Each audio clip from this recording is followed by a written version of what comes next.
I don't want to waste your time, so let's get into it. These are my 1-minute boss guides for Tazavesh, Streets of Wonder. Kicking off the dungeon, we have Zo'phex the Sentinel. Starting off the fight, the boss will cast Armed Security, which will spawn 2 rotating blades on the ground. Just avoid these, and tanks, you can move the boss away to give your melee some room. Next, the boss will target 2 random DPS players with Contraband. This will deal a burst of damage and pacify those players until they pick up their weapon. Upon picking up your weapon, you'll gain 25% haste for 12 seconds. Next, the boss will cast a large frontal. For obvious reasons, avoid getting hit by this. Last but not least, the boss will attempt to imprison one of your party members with interrogation. The targeted player will want to create some distance between themselves and the boss. Once imprisoned, the boss will fixate that player, slowly moving towards them. Your group will need to break that player out of their prison before the boss reaches them, or they will perish. Just a side note, don't stand between the boss and the imprisoned player, or you'll meet the same fate. While there are several bosses your group can approach first, let's take a quick look at the Menagerie. Starting off, we have Alcrox, who has 3 abilities. First, he will apply Gluttony to a random target. This player will take damage over time, and this debuff will jump to the closest player when it expires, so it's always in play. This debuff becomes important later on. Next, we have a variation of swirls and circle mechanics. Just do your best to avoid getting hit. When the boss is brought below 25% health, the next boss will spawn. I advise doing your best to finish off the lower health boss in most instances, since the mechanic overlaps can be quite messy. Ashalite will start by casting Venting Protocol, which will knock players away and spawn various orbs that will bounce around the room. You'll want to avoid getting hit by these since they will deal damage and reduce the damage you deal. Now we have that Gluttony debuff from before. This is where that player who has the debuff can consume the orbs, cleaning up the room, and grants a damage increase per orb soaked up to a cap of 20. Ideally, you want to give it to a DPS who has their cooldowns coming up, or any mobile player who can clear the most amount of room. Next, the boss will cast Flagellation Protocol, which will deal heavy physical damage to the tank.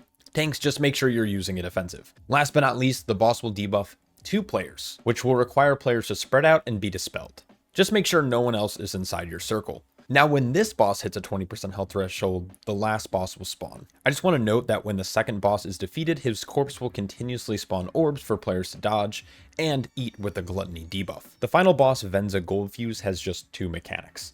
First, she's going to debuff a player with a root. Players can either defeat this root since it has a health pool, or they can simply use a utility spell like Tiger's Lust or Freedom to remove it. Finally, the boss will cast Annihilation, which will suck players towards the boss, attempting to deal lethal damage. Simply run away and dodge orbs. The key to this fight is having the players with Gluttony soak up as many orbs as possible for a maximum damage increase. Anyways, onwards to the Mailroom. The Mailroom encounter can be quite hectic. The first major mechanic has optional soaks with hazardous liquids. If a player soaks one of these circles, it'll minimize the amount of gunk that will fill up the room, but for each soak, we'll apply a stacking debuff to that target that can deal some pretty nasty damage if not dispelled. Healers will want to dispel players when they can, or you can purposely not soak certain ones. I recommend trying to keep the center of the room clear. Next, we have Money Order. This is just a large physical damage hit to the target that will split damage with all players within the circle, so move into melee and soak as a group. Next, we have Fan Mail. This just does periodic damage over time, but it can become dangerous right before or right after a Money Order soak, so be careful. Last but not least, the party will need to deal with the Unstable Goods. This boss will spawn 5 packages spread out within the room. Players will need to locate these packages, pick them up, and deposit them in the open chute before they blow up. You'll need to make sure your extra action button is working for this. Simply pick up the package by clicking on it, move to a chute, and use the extra action button to throw the package in. Generally, more mobile players or the tank can handle these pretty quickly. There is no limit to how many you can pick up besides the timer. This fight is simply a rinse and repeat. And now we have everyone's favorite boss.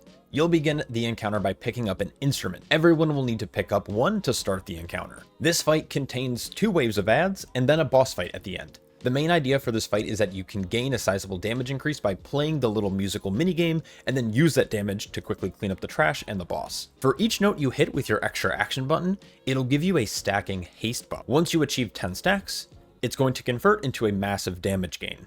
The first set of ads happens right after the first set of notes. This will contain a few mobs that can teleport around, they'll cast, and they'll melee the tank. The only thing to really look out for is the Menacing Shout cast. This will deal extremely high damage if the cast completes. The teleport cast can also be stopped by stuns and other forms of crowd control.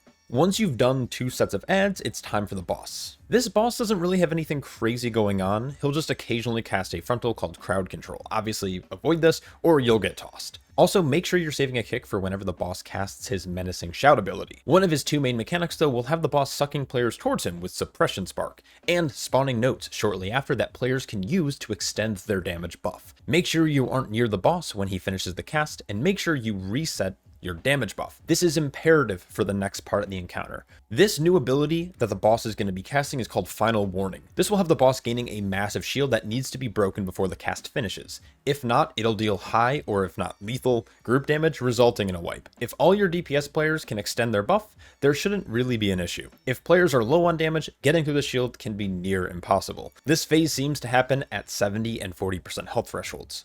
As long as you break through the Final Warning shield, this fight should be a piece of cake. Zoasmi will test your group's ability to quickly problem solve. The bulk of this fight is actually with the relocators and avoiding Zoasmi's Shuri mechanic. Starting off the encounter, the boss will deploy relocators.